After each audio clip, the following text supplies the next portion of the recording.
días a todos y a todas. En principio, agradecer la invitación a poder compartir experiencias, saberes a los compañeros y compañeras de la cátedra, a compartir con Facundo, que también, como decía, no nos conocíamos personalmente, adhiero a muchas de las cosas que presentó. También a las compañeras que están, que no son estudiantes de la cátedra y vinieron a compartir, a escuchar. Bueno, soy lesbiana, feminista, maestra, masculina, proceso, estoy a favor del reconocimiento del trabajo sexual.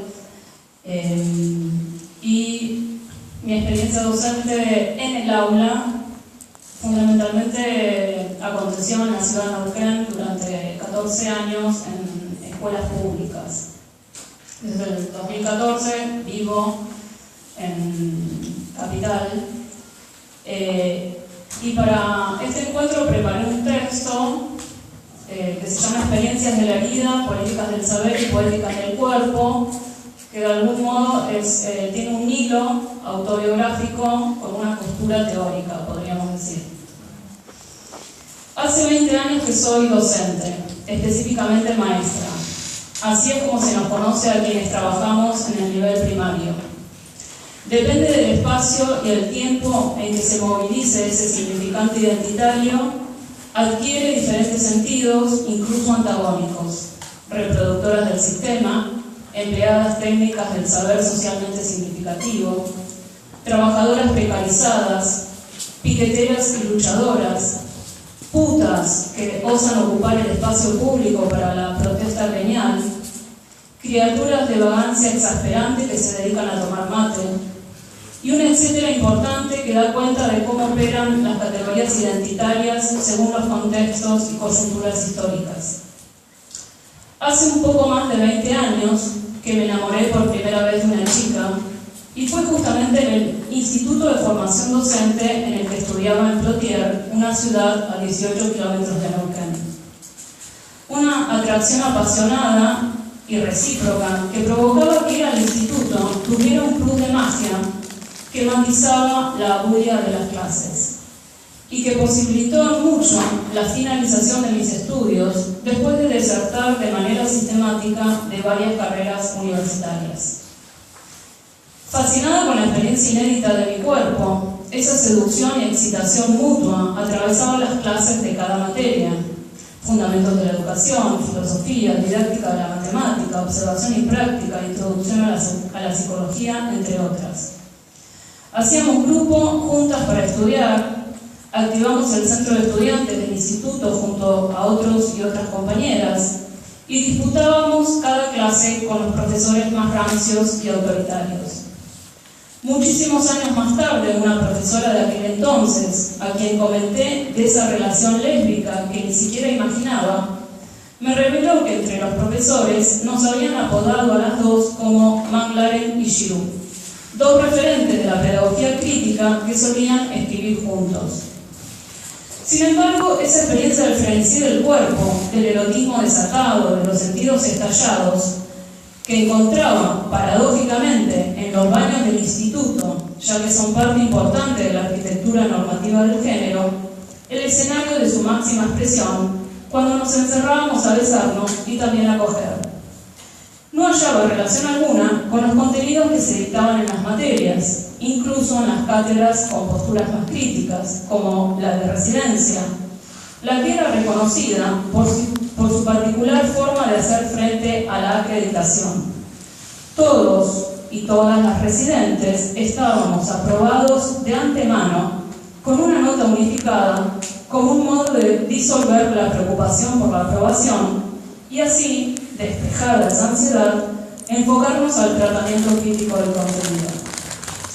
Por el contrario, el idioma tácito que aprendí en las aulas y pasillos de la formación docente fue el silencio, el secreto y el ocultamiento, una especie de didáctica forzada y naturalizada de la mudez y la privatización de mi sexualidad.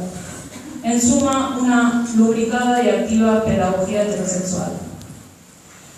La construcción de experiencias políticas y personales como lesbiana fueron por otros carriles, muy diferentes a los de la formación docente y la escuela. Esta disociación se mantuvo por varios años, aunque conocí a innumerables maestras y profesoras lesbianas y maricas en las escuelas donde trabajé, entrenados y entrenadas en la violencia naturalizada del callar.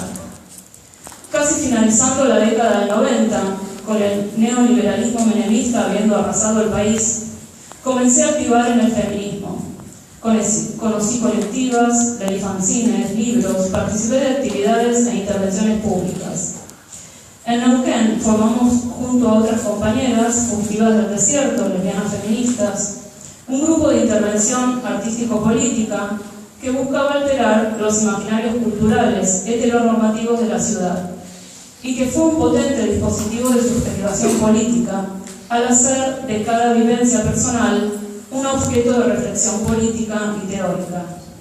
Fue entonces que empecé a tejer relaciones entre los modos del activismo político, mi práctica pedagógica en la escuela y mi vida personal.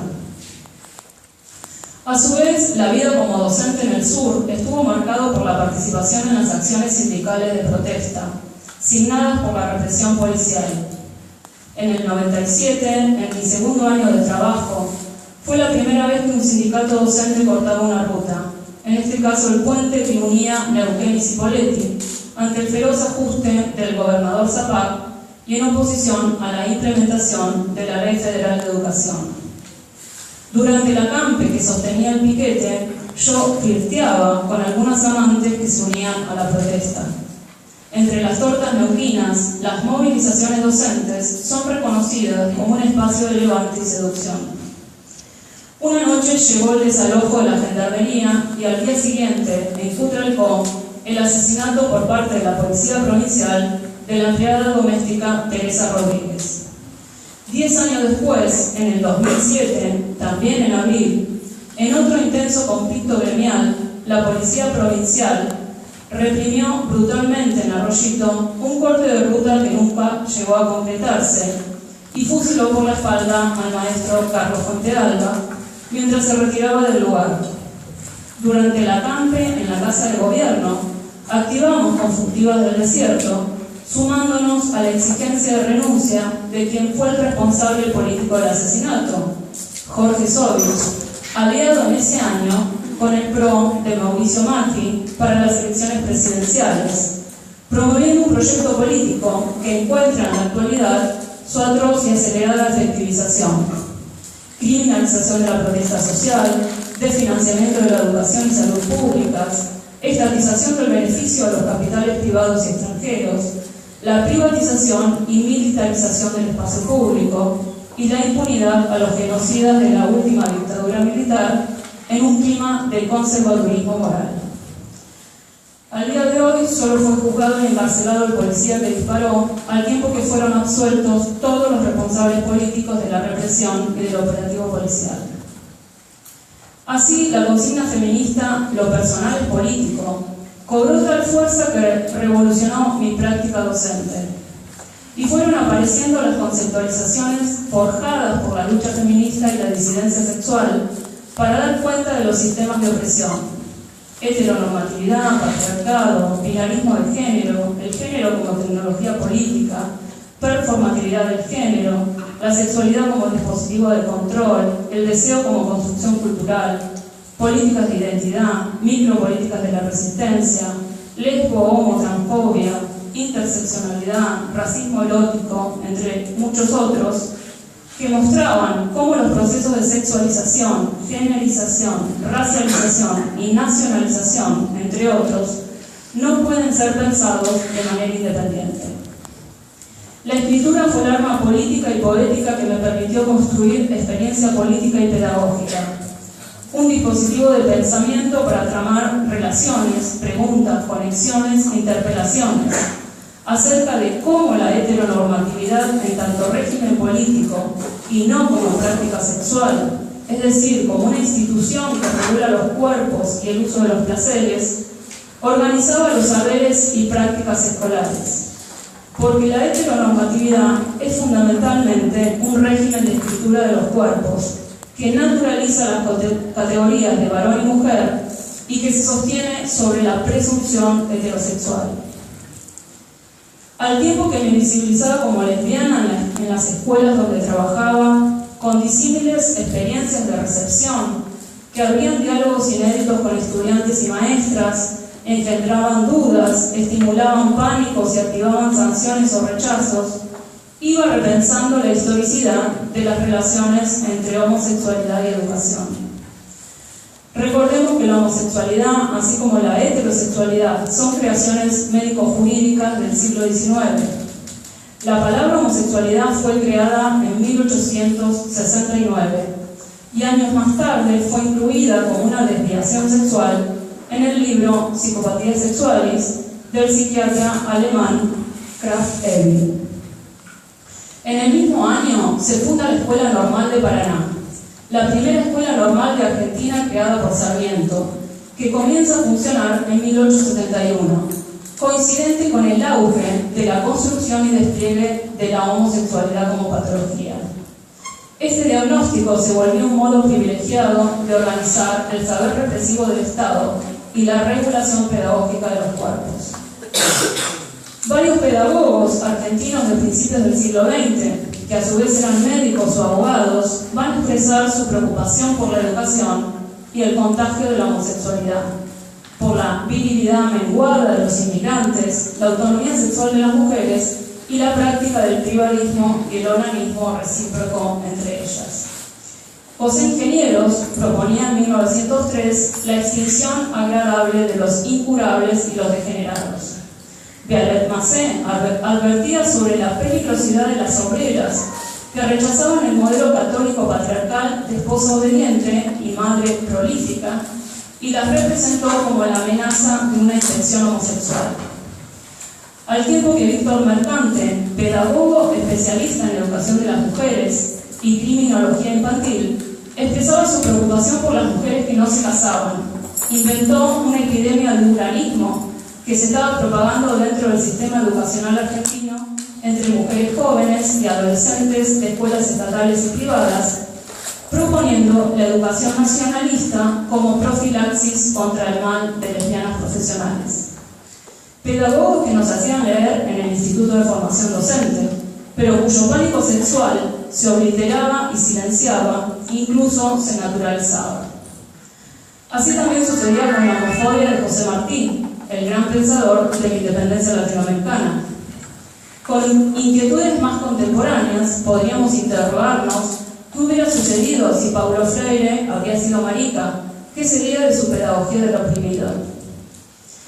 En el año 2008, junto a una profesora lesbiana y activista, montamos una pequeña y fugaz iniciativa virtual, un grupo electrónico que se llamó Educadores LGTBI, para trabajadores y trabajadoras de la educación de cualquier nivel, que fueran lesbianas, gays, travestis, trans, intersex, con el fin de estimular las narrativas en primera persona como modo de articular una pedagogía encarnada, de vincular los estudios queer feministas con el campo educativo, compartir tanto las experiencias de visibilidad como de discriminación, estimular prácticas antiautoritarias, antirrepresivas y antinormativas en educación, pensar en condiciones de trabajo menos hostiles para quienes nos identificamos con una identidad sexual o de género no hegemónica y reflexionar sobre la práctica como modo de autoformación. Una iniciativa que convocó debates que apenas iban tomando forma en ese momento histórico y que se disipó un año después. Al tiempo que mi expresión de género masculina se iba radicalizando, sumada a mi visibilidad lésbica, aumentaron los episodios de violencia en la escuela. Una marca indeleble que se vincula a los modos de aparición de los cuerpos, a esa agitación embelesada que nos produce la presencia de un cuerpo que nos seduce porque enriquece nuestros dominios imaginarios, fue conocer a Heather Sykes, una profesora proveniente de Canadá que dictaba un curso sobre teoría queer y educación en la Universidad del Comahue.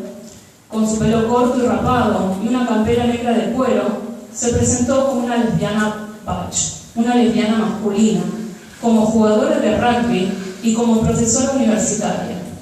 Una combinación que amplió los horizontes de mi práctica educativa y operó en mí como una suerte de acto de desvergüenza y reparación frente al hostil y sistemático silenciamiento en la academia. Al día de hoy casi no registro otras intervenciones similares. Después vendría mi mudanza a Buenos Aires y la experimentación con otros formatos educativos, centrados más en la implicación de los y las participantes del proceso educativo que en la explicación. No obstante, un dato singular. Actualmente vivo en un departamento pegado a una escuela primaria, por lo que siguen resonando las voces de niños, niñas, de las maestras y principalmente los gritos del profesor de educación física. Cuando salgo al balcón, las niñas y niños me interrogan si soy un varón o una mujer. Una interpelación que recibo a diario en el espacio público y que recorre variadas asignaciones de género: capo, macho, jefe, señora, señorita, chico, chica, joven, que acontecen en el lapso de un pestañeo, de un minuto a otro, de un local a otro o de una vereda a otra. Este es un relato apretado y no inocente que da cuenta de experiencias de la vida, porque somos heridas por un saber, un lenguaje, un modo de conocer, una manera de organizar los cuerpos y deseos que suprime y privatiza las expresiones no heteronormativas. La heteronormatividad es una forma de conocimiento y también un modo de organizar la ignorancia. Desconocer las vidas LGTBI no es falta de información, es un modo normativo aprendido de interpretar los cuerpos y establecer la distinción entre aquellos que son legítimos y vivibles y los que son destinados a lo propio, lo reprensible y lo invivible. Todo conocimiento y toda ignorancia suponen una forma de violencia, una de las más difíciles de reconocer, la que hace del otro una vida despreciable o inexistente. La heteronormatividad es una política del saber que provoca y administra heridas, gestiona los modos de decir y la visibilidad pública de los cuerpos, pero desde una reapropiación subversiva de ciertas operaciones y términos políticos, tenemos la capacidad de herir el lenguaje, de producir otras narrativas, otras ficciones, de dañar la maquinaria del odio y el aniquilamiento y su economía escrituraria. Un poco mi trabajo y mi pasión como maestra visiblemente lesbiana, que busca articular una reflexión teórico-política sobre las pedagogías antinormativas sin asumir el lugar testimoniante y victimizador adjudicado a la otredad sexual o a la diversidad sexual, tiene que ver con interferir y desarmar esas políticas del saber que nos hieren y visibilizar, a la vez que propiciar, poéticas del cuerpo menos sujetas a las ficciones naturalizadas de la matriz colonial del género y la sexualidad, abriéndonos a la singularidad de los cuerpos travestis, trans, lesbianas, chongas, mujeres heterosexuales, penetradoras de varones, drags, tortilleras que no son mujeres, bisexuales que rechazan ser madres, varones que abortan, cuerpos intersex, genderqueer, y una multiplicidad de formas de vivir el cuerpo que desbordan las categorías de varón y mujer y que habitan las masculinidades y feminidades sin atarse a la genitalidad, a la conyugalidad ni a la monogamia. La diversidad sexual como paradigma epistemológico colonial y como retórica neoliberal borra las huellas de los conflictos políticos, establece los léxicos con los que pensamos la vida, el cuerpo y la sexualidad, haciendo una codificación domesticadora de la potencia de la herida, a la vez que vuelve impensables otras corporalidades, formas sexuales y afectividades. Lesbiana, entonces, es para mí más que una identidad sexual que formatea un deseo, un modo de construcción de conocimiento y de lectura del mundo, aun cuando sea un término permeado por cierta condición inapropiada o impropia para la docencia, en especial si se trabaja con la infancia, tropo heteronormativo por excelencia, rehén de la prerrogativa de la inocencia y pensada como la dulce espera de la heterosexualidad. Recuerdo el comentario de una estudiante que tuve en 7º grado, cuando en su primer año de la secundaria mencionó a sus compañeros y compañeras que había tenido una maestra lesbiana, y una chica la inquirió. ¿Y la dejaron trabajar? ¿No la echaron? Actualizando una ansiedad social y un temor cultural que aún recorre las aulas. Y pienso en Claudina Marek, amazona del Paraná, fallecida en enero de este año, una activista lesbiana que en 1992 comenzó su relación con Ilse Fuscova, con quien compartió activismo y vida durante 20 años. Claudina era maestra normal nacional, trabajó durante 24 años en jardines de infantes y escuelas primarias y fue expulsada de las aulas al visibilizarse como lesbiana. Un dato casi inexplorado en su biografía política y en las memorias activistas. Este texto habla un poco de mí, de la peculiaridad de una experiencia, apostando por una escritura que reponga la densidad emocional, el tono vibrante de la injusticia, las texturas del erotismo, las figuraciones del pensamiento, las imágenes imposibles de nosotros y nosotras mismas que nos atraviesan, la domesticidad y capilaridad de la herida. Una escritura con la complejidad ficcional de la vida como una forma de educación sexual integral que se interroga por los cuerpos y deseos que hace posibles y vivibles, sin buscar amansarla, despojándola de la conflictividad, las contradicciones y las dudas. Una escritura que restituya la autonomía intelectual de las maestras, interfiera en el dispositivo de feminización de la docencia y quiebre las matrices de obediencia.